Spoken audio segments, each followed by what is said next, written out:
নিৰ্বাচনৰ আগমুহূৰ্তলৈকে অসমত এটাই ইছ্যু থাকিব জুবিন গাৰ্গ আৰু সেই জুবিন গাৰ্গ ইছ্যুটোত মানুহক ডাইভাৰ্ট কৰি পেলাই মুখ্যমন্ত্ৰীয়ে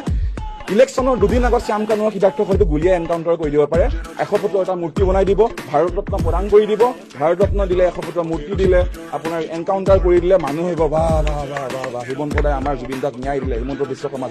জিন্দাবাদ সেই একেখিনি মানুহে তেওঁক আকৌ মুখ্যমন্ত্ৰী পাতিব গতিকে এই গোটেই ক্ৰনলজিটো বুজিব চেষ্টা কৰক আজি কোনো ইলেকশ্যন নেখেলাকে জুবিন গাৰ্গৰ 25 বছৰীয়া এজন মেনেজাৰ কেনেকৈ তেওঁ আজি বৈদেশিক মন্ত্ৰী হ'ল এই বৈদেশিক মন্ত্ৰী হোৱাৰ যিটো নীতি কোনে ইভেন্ট পাতিব কোনে বৈদেশিক মন্ত্ৰী হৈ পেলাই কোনে ছিংগাপুৰলৈ নিব এই গোটেইবিলাক এটা নেক্সাছ এটা গেম আগৰ পৰাই বহু 3-4 বছৰ আগৰ পৰাই ৰচনা কৰি থকা হৈছিলে মাত্ৰ গৰিমা শইকীয়া গাৰ্গ লগত থাকিলে তেওঁ হত্যা কৰিব পৰা হোৱা নাছিলে আমি কোৱা নাই হত্যা কৰিছে বুলি মুখ্যমন্ত্ৰীয়ে নিজেই কৈছে হত্যা কৰিছে বুলি আৰু হত্যা সিদ্ধাৰ্থ শৰ্মাই কি খোৱা পানী বি ঢালিলে যে জুবিন গাৰ্গক তেওঁ হত্যা কৰিব সিদ্ধাৰ্থ শৰ্মাক কোৱা হৈছে তই জীৱনটোত মেনেজাৰ কৰি কিমান পাবি 1 কোটি 2 কোটি তোক আমি 20 কোটি 50 কোটি দিম তই ডুবাইত ফ্লেট লৈ থাকিব পাৰিবি নালাগে অসমত থাকিব তই জুবিন গাৰ্গ নালাগে মেনেজাৰ তোক যিমানখিনি জুবিন গাৰ্গে দম দিলে বেয়াকে ক'লে তই সেইবিলাক তোৰ মনত আছে তোৰ ইয়াক উৰাই দে আমাৰ বিজেপি গভৰ্ণমেণ্ট নহ'লে হিলাব পৰা এটাই জেনজি আছে অসমত এইটো হৈছে জুবিন গাৰ্গ